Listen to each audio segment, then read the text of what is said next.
penegakan aturan tembakau. Apresiasi diberikan atas aturan tentang pengendalian produk tembakau dan rokok elektrik. Namun, konsistensi penegakan aturan menjadi tantangan.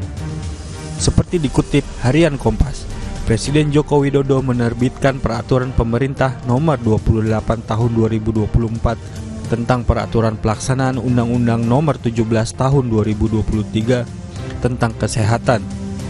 PP nomor 28 tahun 2024 yang memuat 1171 pasal itu mengatur secara khusus zat adiktif, yaitu produk tembakau dan rokok elektrik dalam 34 pasal. Dari 5 tujuan pengamanan zat adiktif di PP nomor 28 tahun 2024, tujuan pertamanya adalah menurunkan prevalensi perokok dan mencegah perokok pemula. Data Riset Kesehatan Dasar 2018 menunjukkan prevalensi perokok anak usia 10 hingga 18 tahun meningkat dari 7,2% pada 2013 menjadi 9,1% pada 2018. Pada 2023, Survei Kesehatan Indonesia memperlihatkan prevalensi perokok sebesar 7,4%. Rokok elektrik juga populer di kalangan anak-anak. Berdasarkan data survei Organisasi Kesehatan Dunia tahun 2023, sebanyak 12,6% murid sekolah usia 13 hingga 17 tahun di Indonesia sudah akrab dengan rokok elektrik. Oleh karena itu, Pasal 434 PP nomor 28 tahun 2024 mengatur sejumlah larangan penjualan produk tembakau dan rokok elektrik di lokasi yang mudah diakses pembeli.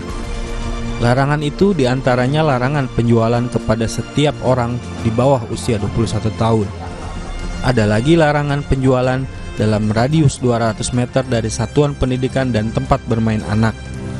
Larangan-larangan pada tingkat masyarakat ini memerlukan penegakan aturan yang tidak mudah dalam pelaksanaannya. Misalnya, bagaimana memastikan pedagang tidak menjual rokok kepada pembeli di bawah usia 21 tahun? Apakah aparat pemerintah daerah dapat memastikan tidak ada kios rokok dalam radius 200 meter dari satuan pendidikan atau tempat bermain anak? Kita menggarisbawahi tanggapan Ketua Tobacco Control Support Center Ikatan Ahli Kesehatan Masyarakat Indonesia, Sumaryati Aryoso, bahwa selama ini aturan yang sudah ada tidak terimplementasi karena ketaatan yang rendah pada pelaksanaan di masyarakat.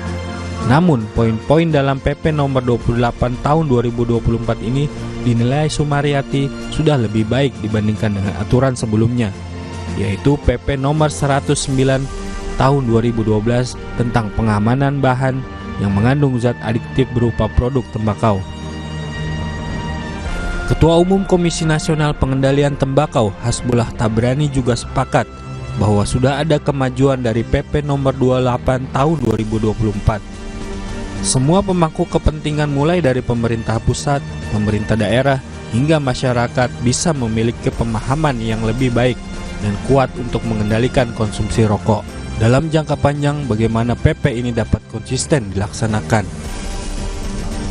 Dengan demikian diharapkan prevalensi perokok, terutama anak-anak perokok, dapat diturunkan.